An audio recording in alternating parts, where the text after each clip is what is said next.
L'objectif de ce tutoriel va être de vous connecter à la plateforme Moodle, de définir le vocabulaire de base sous Moodle et de gérer votre espace de cours.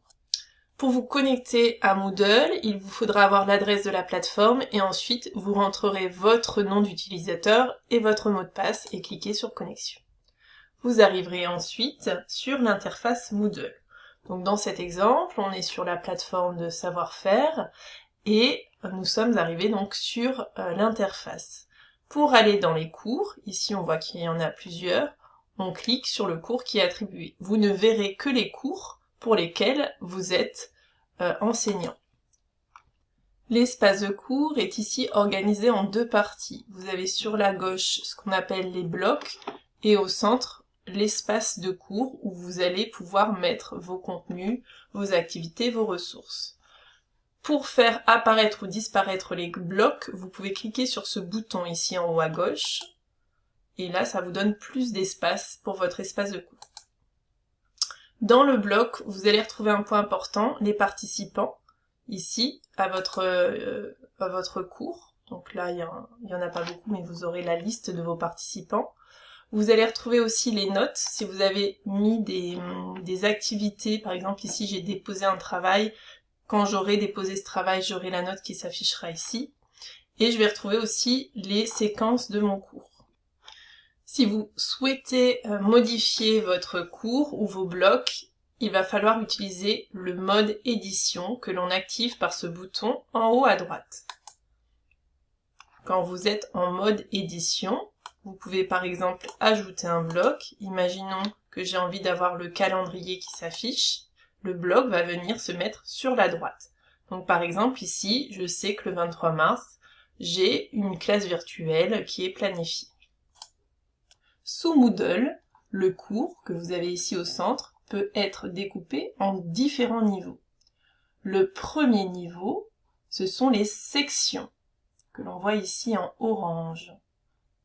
Les sections correspondent au grand chapitrage, ça peut être le titre de vos modules ou le titre de votre compétence à acquérir, comme ici la compétence 1, préparer sa séquence de formation à distance.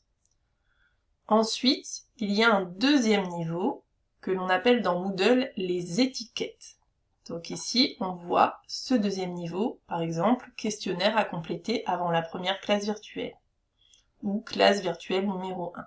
Ce deuxième niveau va pouvoir vous permettre de vous organiser à l'intérieur de vos sections. Les étiquettes et les sections vont permettre d'améliorer la lisibilité de votre cours. On retrouve également dans Moodle soit des activités ou des ressources. Alors, les activités, ce sont des outils qui vont permettre aux apprenants d'être actifs. Par exemple, la classe virtuelle. Ou par exemple, ici, j'ai mis un dépôt de devoirs ou un forum, une messagerie instantanée. Il peut y avoir aussi des wikis où les gens vont co-créer ensemble ou des quiz, etc. Ce sont les activités. Et ensuite, nous avons les ressources. Les ressources, l'apprenant est plutôt passif.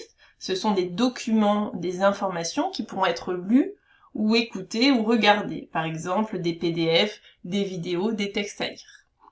Quand vous préparez votre cours, vous pouvez choisir de rendre visibles ou non les sections sur lesquelles vous travaillez. Par exemple, si je suis en train de travailler sur la compétence 2, je peux choisir de cacher la section, elle ne sera pas vue par mes étudiants. Je peux faire la même chose au niveau des étiquettes ou des ressources. Vous pouvez ensuite visionner ce que votre étudiant, votre apprenant va pouvoir voir. Il suffit de changer de rôle. Pour cela, il fallait aller en haut à droite et vous prenez le bouton « Prendre le rôle » et vous choisissez par exemple de prendre le rôle de l'étudiant. Et dans ce cas, je vois que ce que j'ai caché, l'étudiant ne le voit pas. Si je veux revenir à mon rôle normal, je reprends le même clic ici en haut à droite, retour à mon rôle normal. Au final, quand vous souhaitez créer votre cours, eh bien, vous allez ajouter des sections ici, vous choisissez le nombre de sections que vous voulez, et puis vous allez les renommer, soit en utilisant le crayon pour faire quelque chose de simple, par exemple ici compétence 4, soit vous pouvez utiliser le menu déroulant modifié. On verra plus tard comment paramétrer les sections. De manière simple également, vous pouvez ajouter vos activités ou vos ressources en cliquant sur ce bouton, et puis en retrouvant soit toutes les activités et les ressources, soit en les distinguant par menu. Si je veux par exemple ajouter une étiquette, je vais aller dans ressources et choisir étiquette et donner un nom à mon étiquette. On détaillera dans les classes virtuelles suivantes comment paramétrer ces sections, ces étiquettes, etc. Là, on est sur un premier niveau. Et la dernière chose, c'est que c'est très simple d'aller déposer un fichier de votre ordinateur. Il suffit en fait de réduire la fenêtre et de faire ce qu'on appelle un drag and drop. Imaginons, je veux mettre ce fichier-là ici, j'ai juste à le glisser et à le déposer, et mon fichier se charge.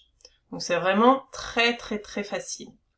En résumé, ce qu'il faut retenir, c'est que vous avez ici les blocs, l'espace de cours, que vous avez ici le mode édition, que vous pouvez activer ou désactiver, les sections qui constituent le grand chapitrage, les étiquettes qui organisent l'intérieur des sections, les activités où l'apprenant est actif, et les ressources qui sont plus de l'ordre du texte ou de vidéo où l'apprenant est un peu plus passif. Voilà, merci.